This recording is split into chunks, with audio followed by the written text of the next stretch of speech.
Hello, everyone. Welcome back. We are talking about anaerobic respiration today. I hope you're ready. You're taking some notes. You got your iPad, your whiteboard marker, your, pencil out, your markers. We got last time talking about respiration. How's that? I guess it's technically our second time talking about respiration because, oh gosh, this is going poorly. Because fermentation is not respiration. That's the whole reason it's so bad. We don't have any electron acceptors. We can't do any electron transport chain, proton motive force switch. So we got to use ATP to import protons, to move protons. Sounds lame. Okay. Anaerobic respiration. Okay, before we talk about some methods of anaerobic respiration, I'm going to talk about two ways you can do reduction. So with respiration, you're going to be doing redox reactions, electron transport chain, moving electrons, right? And at the very end, you're going to have a final electron acceptor you're going to reduce.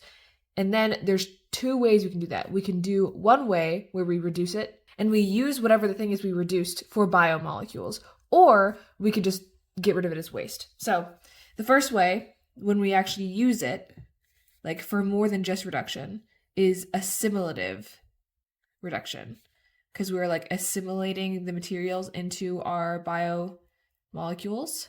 So assimilative reduction incorporates reduced compounds into biomolecules. I like to think of this as when we learned about catabolism and anabolism, this is catabolism and anabolism. Really, catabolism refers to energy derivation, so you're getting energy from a compound. Here, it's like you're getting energy by reducing a compound, so you can use your electron transport chain, but I mean, that's basically the same thing. You're incorporating the compound you reduced into your biomolecule. So let's look at an example of this. If you do nitrate reduction, and you reduce nitrate into NH2, an amine group, you can use that for amino acids and nucleic acids. Because if you learned in Gen Bio, that's one of the substituents of an amino acid. That's why it's called an amine group. So let's talk about dissimilative reduction. This is where you reduce a compound, you get to move your electron transport chain along, but you don't actually use the reduced material in biomolecules. So same thing in which our compounds are being reduced to generate energy. So we're moving our ETC, but instead of incorporating them into biomolecules after, then they're ejected as waste. And this is kind of similar to what we do in fermentation, right? We stick some electrons on it and set it on its way. But in this case, we're using it to push the electron transport chain forward, whereas in fermentation, we're using it to regenerate NAD+ to do more glycolysis. Okay, so we have nitrate, same thing, similar example, but instead of incorporating it into our nucleic acids as an amine group, we are going to just turn it into nitrate, or N2, or dinitrogen, or gaseous nitrogen. And making gaseous nitrogen is actually really sucky, and we're going to talk about that real quick before we jump into nitrate reduction. There's this thing called denitrification that can happen where we are reducing a nitrogenous compound. We're reducing NO2, so nitrite. That's why it's denitrification, not nitrification if it were nitrate. So nitrite, which is biologically available in the soil, right? We have microbes that do nitrogen fixation. Now we have some compound like nitrite in the soil, but then with denitrification, you turn it into something that's not biologically available. Something like N2O, N2, or NO. These are not biologically available. And that's really sucky if you are in the soil, if you're a plant, if you're something that uses nitrogen, which is like everything. These things are gaseous nitrogen, right? We can say gaseous, and it's not biologically available. It's been sent back into the atmosphere. It's no longer enriched in the soil. So this is a problem. This denitrification poses an agricultural issue that we are actually facing today, is that we'll have denitrification occurring, and that like unenriches the soil. So we have to like pump more chemical fertilizers in there, more nitrogen that's derived synthetically, which is taxing both economically and on our environment. But anyway, moving on, let's talk about nitrate reduction. So not denitrification, but nitrate reduction. So nitrate is NO3 with a negative charge, and nitrate reduction is turning that into NO2. So we're giving it an electron and moving it around. So we're going to look at E. coli here because E. coli can do both aerobic respiration and nitrate reduction. So which will it do? Well, let's look at two systems. We're going to look at the aerobic and anaerobic version. This is aerobic. This is anaerobic. Well, we looked at the system before in E. coli, where it's aerobic. This is where we have nitrogen. This is where we're reducing oxygen. We have our NADH reductase. We have our NADH dehydrogenase here. I'm just going to draw like a simple diagram. I'm not even going to label it. Basically, we take our NADH, we make our NAD+, and there was like, our FMN, there's our iron sulfur clusters. If you want to review that, you can and should. But the main point here is that we are moving 4 protons up into the periplasm here. This is the periplasm. This is our NAD. Okay, fine, I'll label it. Just because there's so much space for it. NADH dehydrogenase. Dehydrogenase. And the electrons from NADH will get passed on. We'll take a quinone. We'll make hydroquinone. And then we'll make that again by passing the electrons on. And then we had the cytochrome B-O complex, right? So cytochrome B will take quinone. It'll reduce it.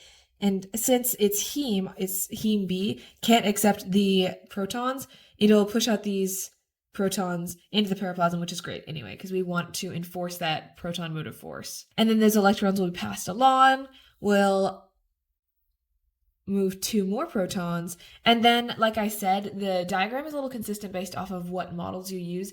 In this one, we're actually going to be moving another 2 protons. So we had 2 protons here and 2 here. And then our final electron acceptor will be water. So we'll have 1/2 O2 and 2H plus, making H2O. Or you can see it drawn as 1/2 O2 plus 4 protons makes 1 H2O and then moves these protons. It kind of depends on what you're looking at, like I said, but in this model, 10 protons are moved. Okay, that's what you want to take away. And you want to be familiar with this general, like you have NADH dehydrogenase, this general model. But most of that's going to be pretty similar. But with an anaerobic situation, you'll still have your NADH dehydrogenase, right? For the most part, everything is going to be the same, except our final electron acceptor obviously is going to be oxygen because we don't have oxygen. It's anaerobic. So this is the same thing. We can speed run this. NAD plus 4 proton gets pumped. 4 proton. We have hydroquinone, quinone. We got our Q loop. And we have cytochrome B. But like I said, right, we're reducing nitrate now, not oxygen. So we're not going to have cytochrome O, which you can think of as like cytochrome O for oxygen. Instead, what we're going to have is nitrate reductase, because we're reducing nitrate. Reductase. Okay, so as the electrons flow through, we're still going to move these 2 protons.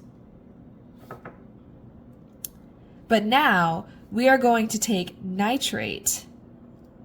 So nitrate along with 2H plus is going to make nitrite. So this is our nitrite, and then H2O.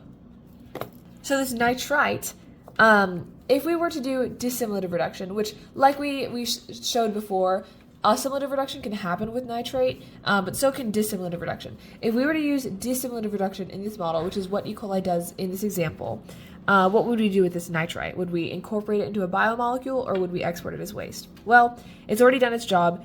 In dissimilative reduction, we plop some electrons on it. We get to move our electron transport chain along, and then we don't need it anymore. We can get rid of it as waste. So that'll be exported. So the nitrite specifically. Okay, but you may notice nitrate reductase never moved any protons. In this example, cytochrome O does, but nitrate reductase doesn't. And that's because the standard reduction potential of nitrate is lower than of oxygen. So you release more energy here when you reduce oxygen than you do with nitrate. So since you have a lower release of energy, you don't have enough to push more protons up the gradient that you do here. So with the aerobic model, 10 protons are moved. In the anaerobic model, only 8 protons are moved. So in E. coli that can do both, which one is it going to do? If it has the choice, it's going to do aerobic respiration. If it doesn't have the choice, though, it can do anaerobic with nitrate. So remember, this model is in E. coli. So in E. coli, when we have oxygen, so when O2 is present, cytochrome O is made. And oxygen will actually act as an inhibitor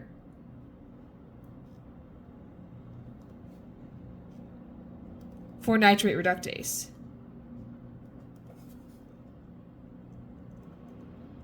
So when oxygen is around, we won't be making nitrate reductase, which makes sense because why would we make this when we want this, right? But when oxygen is absent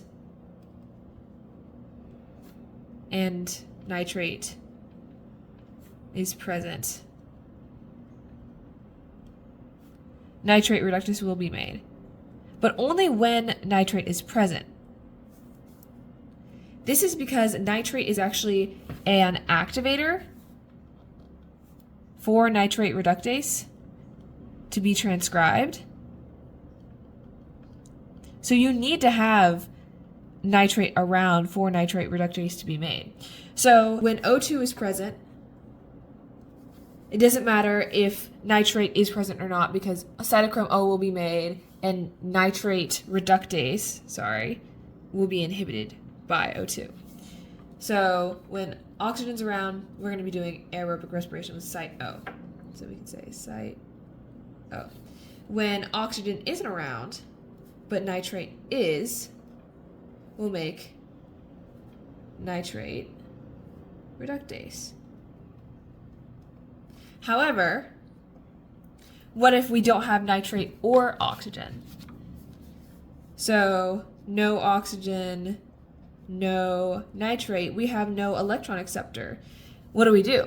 Well, when we don't have an electron acceptor, the only thing we can do is fermentation.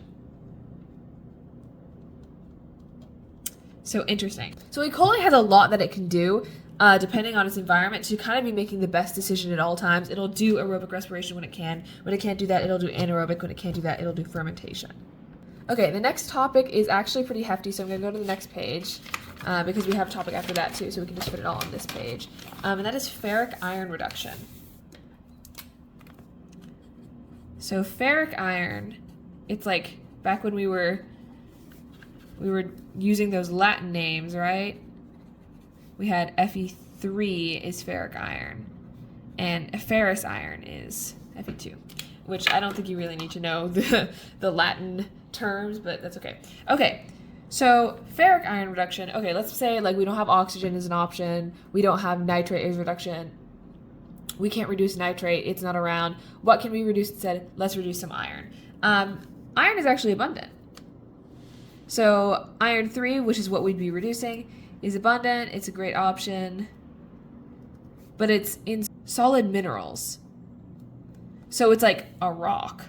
So if you're a cell, you can't just bring a whole rock into your cell. Like the rock is definitely going to be bigger than the cell. So iron doesn't enter the cell. So what kind of reduction are we going to be doing? If we're not going to be incorporating it into our biomolecules, we're doing dissimilative reduction. just going to say red. Okay, so how do we do this? How do we reduce something if we can never actually get to it? Well, we can always be touching the surface of it. So option 1, we can have our outer membrane, our periplasm, our inner membrane. And on our outer membrane, we can have a cytochrome. So this is an outer membrane cytochrome. And so the outside of this bacterium can be physically touching the iron. And so it can take our iron and give it an electron and make iron 2 from iron 3. And this is great because that means we're getting rid of an electron, we're pushing it down. That means we can keep our electron transport chain going. Everything is great. Where did this electron come from? Well, it can come from 2 things. So within option 1, we can have A, which is NADH, our kind of classic model where we're using an electron carrier. Or we can have a periplasmic cytochrome,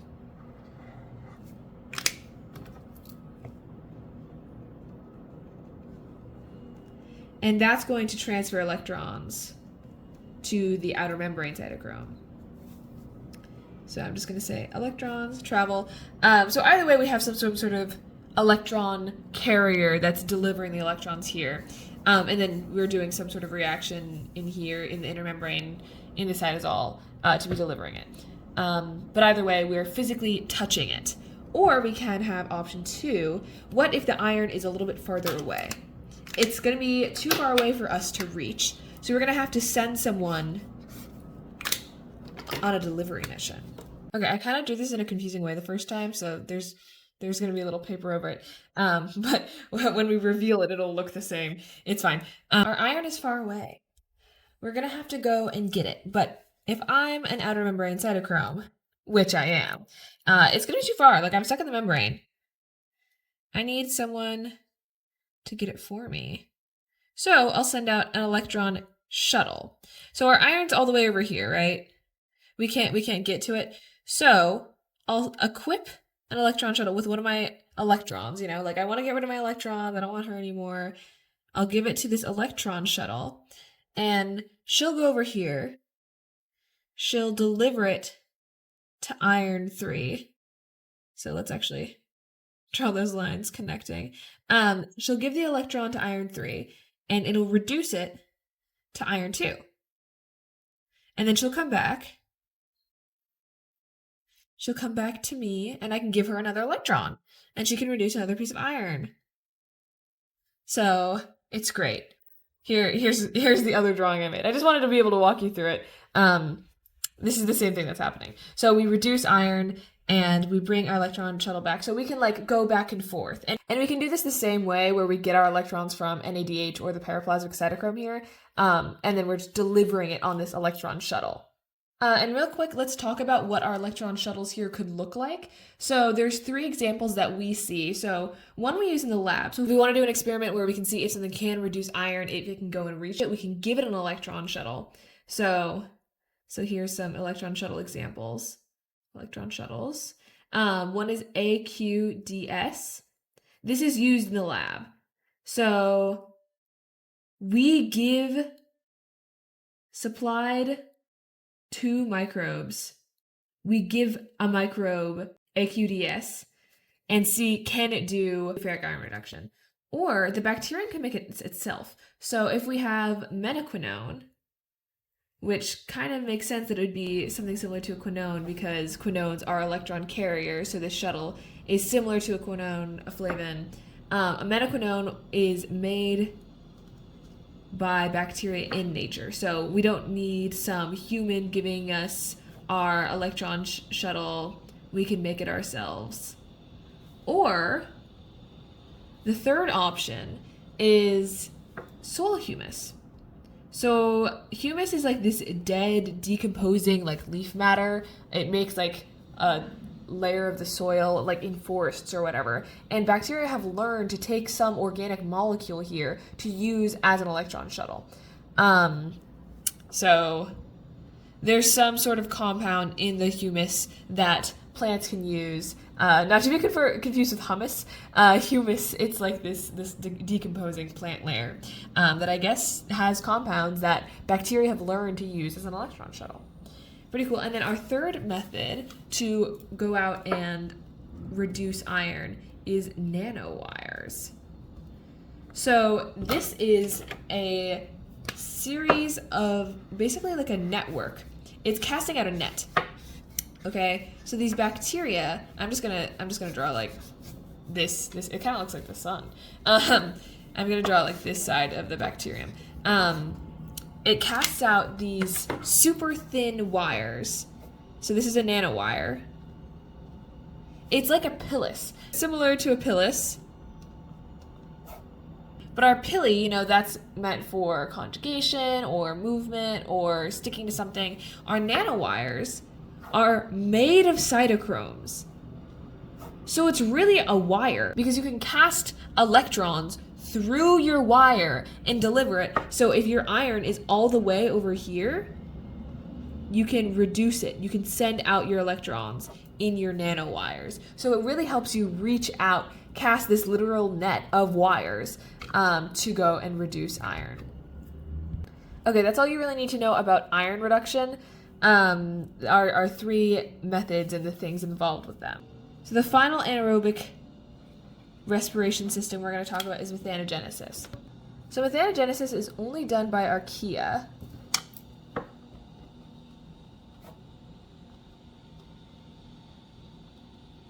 And it's not super favorable. So our reaction here is converting carbon dioxide into methane. And carbon dioxide is not like the best electron acceptor, so you're not going to be releasing a lot of energy here. And also, as you can see, this one carbon is going into our product. We're going to be releasing methane. This is going to be what kind of reduction? Dissimilative.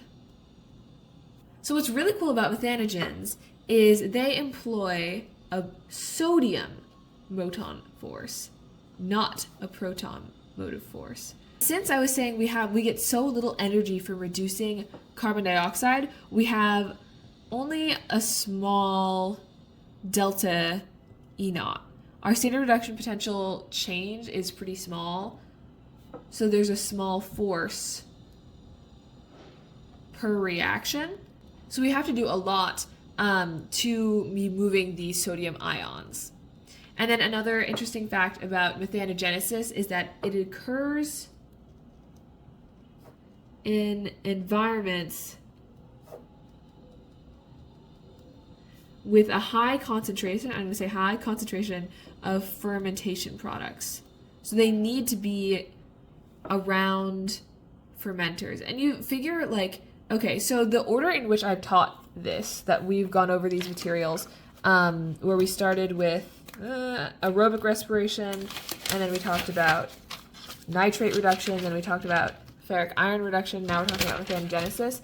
That is really the order of the energy that we get. So the delta E naught for each of those reactions as we progressed went down. So the delta E naught for methanogenesis is really small. So you figure you kind of don't want to do it if you have another option. So it makes sense that you would have high concentration of fermentation products where methanogenesis is happening, because otherwise, why would you be doing fermentation? So in nature, this only occurs in regions, like methanogenesis only occurs in regions that are physically separated. Like on a lake bed, you'll see oxygen reduction, so aerobic respiration at the top, because that's the most favorable. And then at the second layer, in physically separated areas, you'll do nitrate reduction maybe, and then maybe below that, iron reduction, and then methanogenesis and fermentation at the very bottom, because they've run out of materials that otherwise they would be able to use. And there are other types of reduction you can do. You can do sulfate reduction, but the point is you have these like layers of sediment where microbes are forced to do the next best thing until eventually there'll be methanogens and fermenters at the very bottom. Okay, let's review. Anaerobic respiration. So there's two types of reduction that we would be doing. We could do assimilative reduction, which is kind of like catabolism plus anabolism. we are reducing things and then incorporating the reduced compounds into biomolecules. So a really good example here is with our amine group being in amino and nucleic acids, or you could have dissimilative reduction where your compounds are being reduced and then sent on their merry way. They're reduced to generate energy. It's the same with assimilative. They're both reduced to generate energy. You couldn't see that, could you? Sorry. Get our electron transport chains going. But in this one, they're ejected as waste once they've been reduced. Same kind of thing as fermentation. We don't want them anymore. Okay, and then an example of this is nitrate turning into nitrite, N2O, N2. So those are the two examples of reduction we'll have. Denitrification, which actually should be denitrification, not dinitrification. Denitrification is when you turn nitrite, so nitrification, nitrite, is turned into a gaseous and not biologically available form of nitrogen that kind of sucks agriculturally.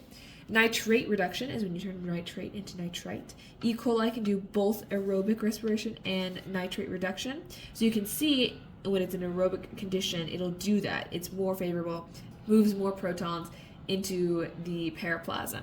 Whereas anaerobic, it's still pretty good. It'll use it instead of like fermentation, which is probably not great, but it won't do it kind of unless it has to. So when O2 is present, cytochrome O is made, and oxygen acts as an inhibitor for nitrate reductase. So when there's oxygen, cytochrome O will be made. But when there's no oxygen but there is nitrate, we'll make nitrate reductase. O2 is absent, nitrate is present, because nitrate is an activator for nitrate reductase. So if it's not there, if neither of them are there, we'll be doing fermentation. We won't make nitrate reductase, because why would we make that enzyme if we don't have any nitrate to reduce? That would be silly. We can do fermentation instead. And if we're fermenting, we really don't have a lot to go off of, so we don't want to waste our energy on making nitrate reductase. Okay, ferric iron reduction, so we're taking a step down, a little bit lower change in reduction potential, so a little less energy we get from each reduction here. But, still good method, better than fermentation. Ferric iron reduction ferric iron is abundant in solid minerals, though, so it kind of makes it annoying because we have to go and get it. So we'll do dissimilative reduction. We're not going to incorporate it. We can incorporate it if we have like an iron sulfur cluster. We're going to have hemes that need it.